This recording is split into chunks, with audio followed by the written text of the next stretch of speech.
Derek Council is my name. I'm based here in Geraldton. My mob are the Nuggetja mob, through my father's side, and on my mum's side I'm Wadjuri.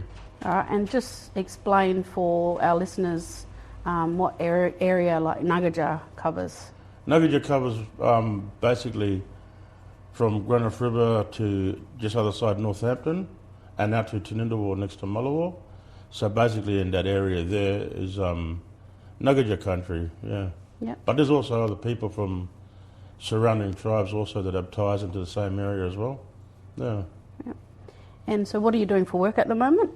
I just got home from Perth after a kidney transplant, so 5 months in Perth, long time. Too big, too fast, that place. But I'm home now. But I signed before I went to Perth. I just signed up with Waitop, the Aboriginal Indigenous tourism mob, and so I got back as soon as I got home, made contact with them. So I'm going to be doing my tourism full time, and like catering for the cruise ships when they come in.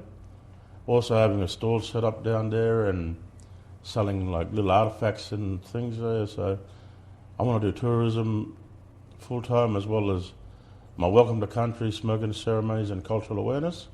So I really want to promote that around the Geraldton area. That's what I do, yeah. So can you tell us a bit about your tour company?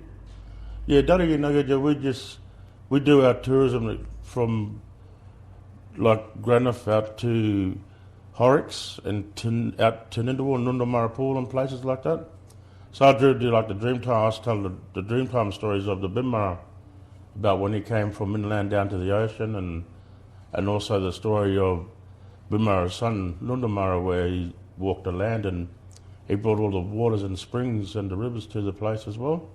So yeah, I'll do that, and also talk about during colonisation when the settlers first come, what that was like for a lot of our people as well. So yeah, just go back into the past and let them know how it was then, and then also talk about how things happen today, you know, like working with the city of Greater Geraldton as well.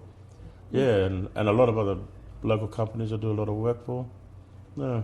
No, it sounds interesting. So you talked a bit about the areas that you cover, but what kind of experiences do you offer when you take people out on your tours?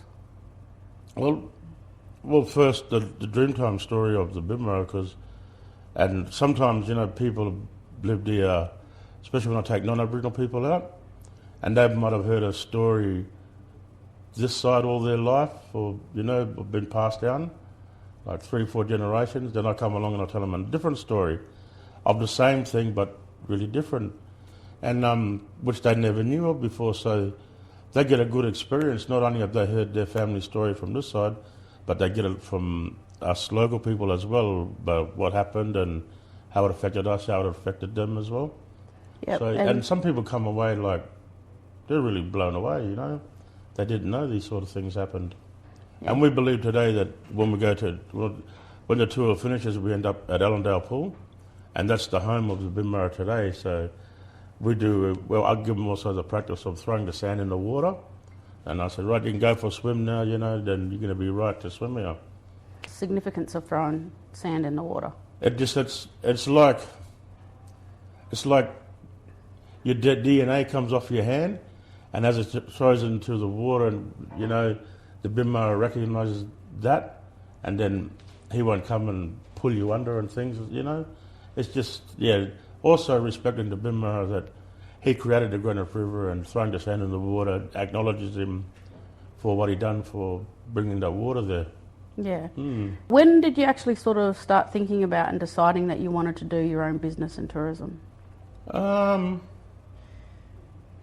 It must have been a good 5 years, or maybe a bit more. I really started doing it because a lot of people, tourists usually pass through, and sometimes I'll bump into someone when I'm out doing something somewhere, and they'll and so I'll ask them, where are you going? Oh, we're going up to we're going north to look at the cave paintings up there. We've got them all here, you know, so why travel so far? Or at least pull up here, see ours, then go into the next place, look at theirs, and just say you see it all as you go up the coast. Yeah. So there are significant cultural sites around this area Oh, that yeah. people can see on your tours? Yeah, yeah, when we go, even up to Chapman Valley, like there's scar trees with some really, really large scars on them. And even the local mob I take on tour and I pull up and I show them the scar tree, they go, I always wondered what that was, but now you just shed a light on it, that what it really is. And I said, yeah, and that's a really old tree and it's a really old scar on that tree. So, for them to actually, now they look at it and they go, well, different story. Yeah, they know. They know what it is, significance of it. Yeah. Mm-hmm. Yeah. And so what's the reality behind trying to run your own business? It must be, pretty hard. Like, how much work does it take? And have you got any advice for, any other mob that might want to get into running their own business? Yeah, it's mainly the setting up. So like cultural awareness days that I do, preparing food, because I like to prepare traditional food sometimes. So whether going bush and hunting, getting my own kangaroo or turkey, and cooking it up for them and getting up really early, warming it up, ready for the next day, setting up the room that you're going to be using. So putting all the artifacts out and the newspaper clippings on the wall and really old photos of old ancestors. Yeah, and then setting it up would be the hardest. Delivering it is easy because you're basically just telling a story. Yeah. But anyone who needs to do it, I really encourage them to, because it's worth it.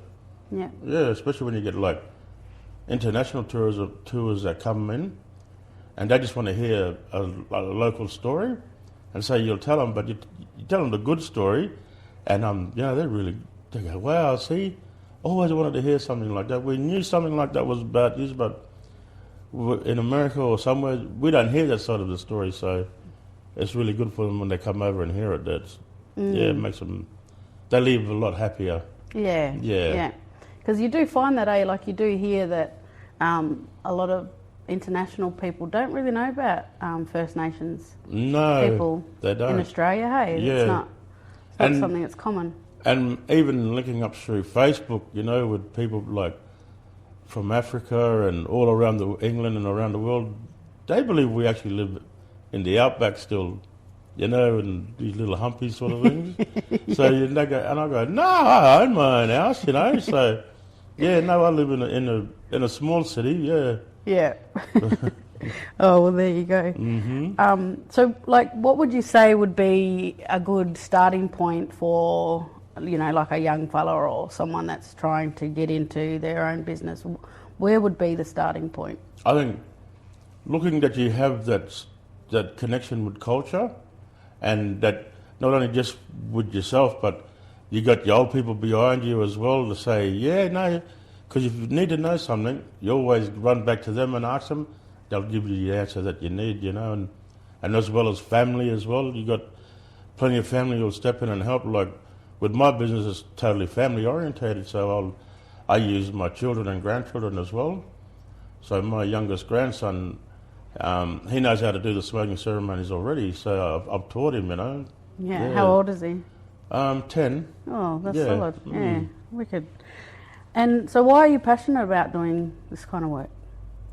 I just love the reaction that I get from a lot of people, and I basically get paid to tell my stories, and just going out on country, going out all the time is the main thing, and then just sharing it, and then letting more and more people know. Because a lot of people ask, am I allowed to tell my children the story if I come in? I said, yes, I encourage you to tell your children the story when you come out, yeah. Yeah. So say I was like, an international visitor and I just came to Geraldton, how would I, like, aside from, talking to and asking personally the people in the shops and that, where would I go to find out, is there like a website or a directory even of people that offer there's a few Aboriginal flyers tours around, as well as with Waytalk, I'm actually getting my webpage designed. So there'll definitely be a webpage soon. And with that, when the cruise ships do come in, they're wanting a welcome to country as they're pulling into Geraldton. So whether it's done on live on the ship or via video on the ship, then all the details will be there as well. Okay. It's really something that's been needed for a long time, that the tourism really happens, and especially the Dreamtime tour stories, because I do work in schools as well, and so telling these young kids a story, and then, well, how big was the serpent? And I give them an idea how big he was, and oh, did he have a human face? I go, no, he had a snake face, but he turned into a man, you know. And then going on tour then and showing them the site where he did all this really changes the whole thing, the way they think about those stories. Mm. Yeah, so it's really, really good, yeah. And the satisfaction I get is pays for itself over and over, man. Yeah, I can imagine the good feeling. Good feeling, yeah. Yeah. And like you talked about the fact that during your tour, you not only do the cultural side of things, but you talk about history and colonisation. Mm-hmm. What would you say to people that, say teaching that history is not needed, or, you shouldn't be teaching that? Yeah, like when we do the Dreamtime tour, then in the Dreamtime tour we talk about the massacre that happened out here, and but I always say we remember, but we don't dwell on the past, and we don't talk with it with anger in our heart. We acknowledge it happened, and not dwelling on it, but just remembering the past and what happened, and then by us telling that story about what happened, it keeps that memories of those people that lost their lives there, that's their story going today, because it was like 170 years ago that happened, and we keep telling their stories. Their story's still alive. Yeah. Yep.